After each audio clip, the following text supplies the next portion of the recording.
Camp podcast. This is Jeff Strauss. Today I'll be speaking about why the ever-popular personality tests that companies claim can provide breakthrough insights into team performance and behavior just don't work. Because there are too many of these tests to count, and a podcast would run into the tens of hours discussing each one, I'm focusing on two widely known tests today: the 6 types of working genius and the Myers-Briggs Type Indicator. While I'm focusing on these two in this episode, you can be certain that the same conversations we're having today can be had about every one of these tests on the market, from well-known assessments like the Big Five, Enneagram, DISC, Clifton Strengths, formerly Strengths Finders, and MAP, to lesser-known ones like the Townsend Personal and Relational Assessment. Now, before I begin, I want to note that I have personal acquaintances that are invested in some of these assessments to varying degrees. If you're one of these acquaintances and you're listening, please don't take this as a personal affront because it is not a judgment. This episode is based strictly on the academic research on this topic, as are all Leadership Bootcamp podcast episodes. There is a value to these assessments, and I'll be talking about that toward the end of the episode. With that, let us begin with what these personality assessments claim to be. Personality assessments generally claim to provide insights into an individual's behavior, motivations, preferences, and tendencies, with applications ranging from personal development to team building to organizational fit. Some of the assessments I mentioned earlier even claim to be able to predict behaviors and outcomes in scenarios as wide-ranging as workplace performance to individual well-being, or they claim to provide deep insights into motivations, fears, core desires, and behavioral tendencies. Now, the term assessment is a bit of a stretch, and it's where I start to take umbrage before the conversation even really starts about these tools' efficacy. You'll see the term assessment applied liberally on many of these companies' websites, and sometimes in egregious examples of legerdemain, even preceded by the word clinical. A clinical assessment is a systematic process for evaluating a person's functioning, health, or behavior.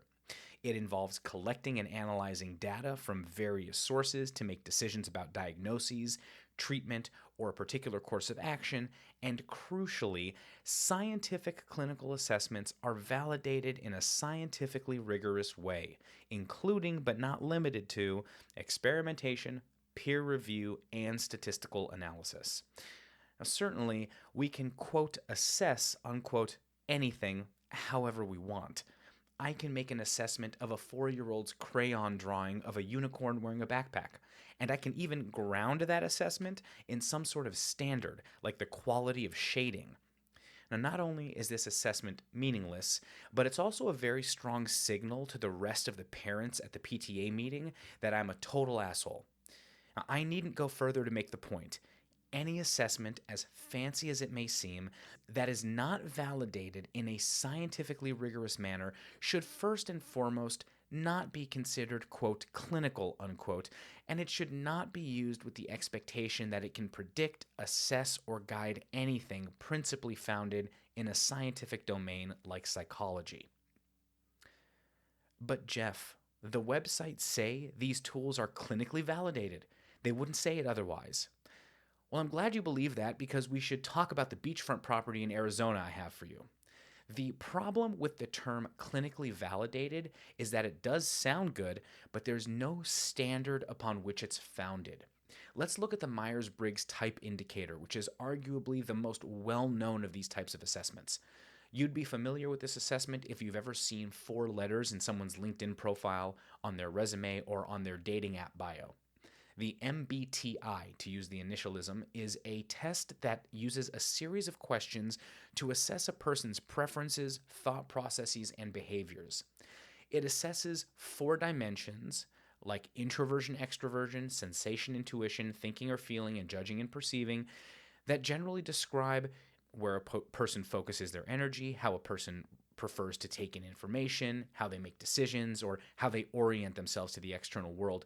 Hence, once one of these assessments is completed, you're resulted with a 4-letter result indicating that someone has tested within one of these particular domains. For example, the result ENTJ indicates that someone has tested as extroverted, intuitive, the N designation to avoid confusion with the I letter for introversion, thinking and judging. Now, one reason the MBTI is so highly regarded is because of its claims of empirical validity and its longevity. In 2015, the Myers-Briggs company merged with the Journal of Psychological Type, a quasi-scientific journal focused on personality type research first popularized by the Swiss psychiatrist Carl Jung. The Journal of Psychological Type was first published in 1977, so when the merger took place, the Myers-Briggs company was the immediate beneficiary of decades of, quote, research, unquote, on the efficacy of personality type indicators. There are a few problems with this scenario. First and foremost, and most obviously, there's a tremendous conflict of interest. Since the merger took place nearly 10 years ago, the Journal of Psychological Type is no longer an independent publication, and the research being published is in direct support of the MBTI assessment, often using the MBTI to validate itself. It's like McDonald's buying the Journal of the American Medical Association and commissioning studies on the health benefits of the McFlurry. The journal immediately ceases to be credible. Now, second, I say it's a quasi-scientific journal because the main problem that underlies all of these personality typing assessments is that they are fundamentally based on unsupported theories. In 1921, Carl Jung published the book Psychological Types, in which he proposed some novel but unsupported theories on how the human brain works, namely that people fall roughly into two main types, perceivers and judgers. Now, each of these two groups could be split into additional subcategories, but here's the important part. None of them were born from controlled experiments or data, only from Jung's observations. The famed industrial organizational psychologist, author, and professor Adam Grant said that, quote, Jung literally made these up based on his own experiences, unquote. Now, Jung's ideas caught on because at the time he was a giant in his field. Today, Jung's theory of archetypes, as they were originally proposed, is discredited for numerous reasons, including that it underpinned, quote, research, unquote, into paranormal concepts like ESP and astrology, and ventured into more esoteric practices like spiritualism and religion. Now, regardless, his principles were later adapted into a test by two Americans who had no formal training in psychology, Catherine Briggs and her daughter, Isabel Briggs Myers. The elder Briggs learned the techniques of test-making and statistical analysis from an HR manager at a Philadelphia bank. Now, I'm certainly not disparaging HR. It's a field that I'm a big fan of and I'd like to get into in the next few years, but I think it's safe to say that Edward Hay, the HR manager in question, was not a professional statistician and didn't have sufficient expertise developing scientifically validated tests. And since that time, there hasn't been much improvement to validate the results.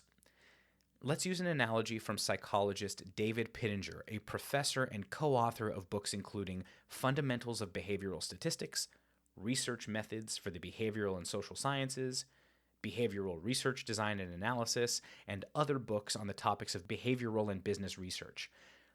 If you randomly selected 500 people between the ages of 18 and 25, measured their heights, and then drew a graph of the results, you would probably have a normal bell-shaped distribution. Most people would have a height close to the mean, say 5 foot 8 inches, and there would be outliers, some very tall and some very short, but those extreme scores would be rare. Now imagine that what would happen if you divided your sample by sex. When you redrew the data, you should have two peaks, two bell-shaped curves, one for men and one for women. This is called a bimodal distribution. Now, women on average are shorter than men, but within each sex, there would be a normal distribution of height. The same thing should happen for the MBTI. The expectation is that since people are either introverts or extroverts, one curve would represent all the introverts and the other all the extroverts. we'd expect that there is little to no overlap of the curves. But what actually happens is the data indicate that there is no evidence of bimodal distribution for the MBTI. Instead, most people score between the two extremes, meaning although one person may score as an E, their test results may be very similar to another person who scores an I. For this reason, and myriad others that you can easily find online, numerous research studies of the validity of the MBTI have concluded that there is no evidence for the utility of the test. The Army Research Institute, which reached this conclusion as well, noted that, quote, the types may simply be an example of stereotype, unquote. I won't go further on MBTI because copious data exists online that is easily found and covers the invalidity of these tests to much more depth than my coverage will, so my coverage ends here, hoping that I've touched on at least the essentials or sparked an interest to go seek further information. Now let's take a look at the 6 types of working genius. The 6 Types of Working Genius is a newer assessment developed in 2022 by management author Patrick Lencioni and his team. Lencioni is the author of highly popular management books like The 5 Dysfunctions of a Team, Death by Meeting, The 5 Temptations of a CEO, and many others, including, of course, The 6 Types of Working Genius. Admittedly, the books are quite good, and I've referenced The 5 Dysfunctions of a Team and Lencioni in some of my other podcasts and training videos. It does make sense why he and his team would want to get in on the assessment bandwagon. Built on top of his established record as an author and management guru, it's a fantastic revenue stream, and the 6 Types of Working Genius is now added to the corpus of People Styles at Work books. People Styles at Work, ironically, is the title of another book written nearly 30 years ago by Robert and Dorothy Bolton, which uses what they call the people styles model to show how people with different styles interact with one another in a work environment. Their model is very similar to the DISC personality assessment some listeners may be familiar with, and is yet another of the many selections available to a consumer in this space. But back to the 6 Types of Working Genius. The assessment isn't a personality type assessment the way that the MBTI is. The 6 Types is a productivity model framework aimed at helping individuals and teams identify natural talents and areas of strength to enhance their productivity, collaboration, and job satisfaction. On their website, they publish a PDF that claims to prove the scientific validity of the assessment based on an ongoing research study conducted at Concordia University in Irvine, California. As might be expected, the PDF shows highly favorable results, claiming to validate the efficacy of the assessment. On a Likert type scale, which is one of those scales that asks you to rate something from strongly disagree to strongly agree, respondents rated questions like Working Genius better helped me understand myself, Working Genius helped me understand my level of work satisfaction, and Working Genius helped me understand why certain types of work are draining for me very strongly. Though they do have problems, Likert type scales are a valid tool, but these questions are unhelpful because they don't have any bearing on productivity, collaboration, or job satisfaction. If you're a regular listener of the podcast or have seen my training videos, you'll recall that an individual's manager is one of, if not the, strongest predictors and enablers of job satisfaction, the downstream effects of which are collaboration, engagement, and productivity. As the saying goes, people don't leave jobs, they leave managers. To elicit similar results as these assessments, you could simply ask a colleague what kind of work energizes or drains them, or what parts of their job they like or dislike, or ask them some direct questions about their work styles, like what tips and tricks should I know for working with you? What are you the best at and what are you still working on? How do you prefer to have feedback delivered? Tell me your ideal work-life balance, and so on. A manager can encourage strong collaborative relationships on their team with an activity like this. They can develop deep and meaningful engagement. They can learn a lot more about their employees than an impersonal assessment, and best of all, it's completely free. So while the methodology used for the 6 types is clinically valid, those Likert type scales, we're again forced to confront conflicts of interest. I reached out to the Working Genius folks asking to see the raw data behind the PDF, and my request was declined. I also asked, quote, are there any disclosed conflicts of interest, unquote. The response I received was, quote, no, CUI has no interests other than research, unquote. CUI being Concordia University, Irvine. But that response is wholly disingenuous. Patrick Lencioni serves as a fellow at CUI's Townsend Institute for Leadership and Counseling. The Townsend Institute has a research partnership with the Table Group, Patrick Lencioni's consulting firm, and the CUI bookstore sells Lencioni's books. Without a shadow of a doubt, there are strong incentives for favorable research to come out of Concordia regarding the working genius model. Now, these assessments also pose a risk of potentially reinforcing and validating people's beliefs about themselves based on the results of the test. Let's talk about the DISC assessment model. If I'm a D in the DISC assessment, it means my personality style is dominant, characterized by being fast-paced, outspoken, questioning, and skeptical. Some of these characteristics are accurate. I consider myself a fast-paced, outspoken, questioning, and skeptical person. But there is a fine line between rigor and roadblocking, and if I'm constantly outspokenly questioning decisions, moving so fast I'm prone to error, or skeptical to the point of being counterproductive, it's not appropriate for me to simply wave my hand and say, I'm a D style, that's the way it is, and you need to learn to work with me. This is another fundamental problem with all of these types of assessments, be they personality, work type, and so forth. They suggest that every person can be fit neatly into a category, forcing the complexities of human personality into an artificial and limiting classification scheme. The focus on the typing or categorization of people reduces the attention paid to the unique qualities and potential of each individual. But because of this categorization, the descriptions of each type or category are generally flattering and sufficiently vague so that most people can be fit into a category and will accept the statements as true of themselves. Pittenger writes, quote, if you tell people that they are innovative thinkers and good problem solvers and good at understanding and motivating people, but may have trouble following through on the details of a project, they will believe that the statement is an accurate description of themselves regardless of the truth of the statement, unquote. It's a phenomenon known as the Barnum effect, and it's why I call these assessments horoscopes for business people. Most business leaders wouldn't dream of opening the LA Times and basing their team building or people management strategy on whatever happens when the sun is in Libra moon rising or whatever.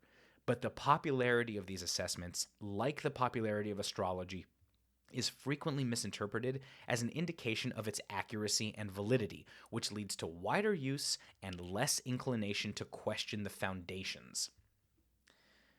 Now, for all the problems these tests have in terms of their efficacy to improve business processes and outcomes, what value do they have? Although the results are vague and can be inconsistent and are generally so applicable as to apply to every single person that takes them in one way or another, people often find that the descriptions of their, quote, type, unquote, give them language to discuss their preferences, behaviors, and interactions. And if an organization lacks another way to tackle this, it can be a valuable team-building exercise if the limitations of the assessment are acknowledged. Given the criticism of these tests and the difficulty operationalizing the results, which you can now understand, and the tendency for these tests to be administered and the resulting report read once and subsequently filed away, ne'er to be seen or heard from again, many of the assessment companies offer facilitation services that engage teams in conversation about their results. Granted, this is an easy upsell, and while these facilitations rarely, if ever, directly contribute to improved performance or business outcomes, if a company doesn't have an internal learning and development function, and they have a budget that they want to use, these assessments can be a fun and different way to facilitate discussions about emotions and behavior in a way that may feel a bit safer or more sanctioned by the company, and this can help people develop a sense of psychological safety. In most cases, once an assessment and facilitation period is over and people fall back into their work patterns, memory of the experience tends to fade. So if any real benefits have been realized from these types of discussions, a leader should consider ways to maintain those organically moving forward. Now, there are some better options than these assessments despite some of the fun value that I've just described. So, as I've mentioned, I highly encourage companies to develop an internal coaching and mentoring program, and you can listen to that episode of the podcast for much more information on this topic. Because an internal program, be it coaching, mentoring, or something else, can glean even more insights than an assessment facilitated by a third party that's completely unaware of the contexts, challenges, landscapes, and objectives of the business. An internal program would be able to leverage institutional knowledge to facilitate outcomes in a much more efficacious manner. Let me give you an example. I previously worked at Snapchat, and they have an employee development program called Counsel, which is essentially a reflection session mediated by someone from an internal team focused on facilitating better collaboration, communication, relationships, and in a rare case of me using a corporate buzzword, synergy. Now, when you're a new hire at Snap, you're included in a new hire council session. It begins with an esoteric ritual. In my case, it was lighting a candle, but it could be placing a stone into a dish or, humming a syllable. When the mediator guides the conversation in a direction they think will be productive, then asking people to share something about themselves and their lives, their work, how they're feeling that day or that week, and so on, creating an environment of openness and sharing. Now, at first, I thought it was frivolous. I'll be honest with you. I was there to work, and here's this program on my calendar on a regular basis where I'm taking time out of my busy day to have the diet version of therapy. But I'll tell you something. Counsel wound up being one of my favorite things at Snap. So much so that I ended up scheduling a monthly counsel session for my team because of how beneficial the sharing and conversations were to the cohesion and camaraderie and esprit de corps of my team. Now, it's totally possible to replicate Snap's wonderful counsel program elsewhere. The power of having sessions like this facilitated internally comes from everyone involved having so much context about one another, the company's values, the mission vision of what the team is, the work they're doing, in what areas a leader wants to see improvement from themselves or their team, and they can communicate this with the council facilitator to guide conversations in that direction. The ideas can really be endless. Now, whether you or the company you work for has chosen to use one of these assessment tools out there, consider the following. First, they should not be used in the hopes that they will improve business outcomes. They have no clinical validity, and there is no research to back up those claims. Additionally, you should be very wary about using them to create career guidance discussions. I mentioned the Army Research Institute a few minutes ago, and one of the conclusions they came to in their study is that they cannot use these types of assessments to create career pathing goals or career ladders. They don't have the clinical validity, and they're ineffective just for that particular purpose. Second, if you're enticed by terminology like, quote, clinically validated, unquote, or that it's a, quote, instrument, unquote, you can be certain of one thing. Their marketing departments know their customers. You can't be certain of much else other than those that do point to research done beyond their walls are either playing fast and loose with the definition of third party, like MBTI and its wholly owned Journal of Psychological Type, or there are conflicts of interest that should raise eyebrows, like the 6 types. The benefits of these assessments, again, come from the conversations they can spark, which a skilled leader can parlay into meaningful outcomes, or from a skilled facilitator who can act as a coach to help connect concepts and challenges that an individual might be facing. Okay, well, while this was a potentially contentious episode, again, my interest here is not to disparage anyone who works with these assessments or who has found meaning in them. To each their own, and whatever helps you succeed in work and in life is something you should certainly pursue, regardless of what anyone thinks, least of all me. So if you find that these have value for you, or they help guide you in a certain way, or they get your mind into a certain place where you're thinking about things in a different way, and that's helpful to you, that's wonderful. I encourage you to continue to do what's helpful for you. Thanks so much for listening to this episode of the Leadership Bootcamp podcast. If you found this useful, please subscribe to the channel and share this podcast on your social media platforms. It's really a huge support.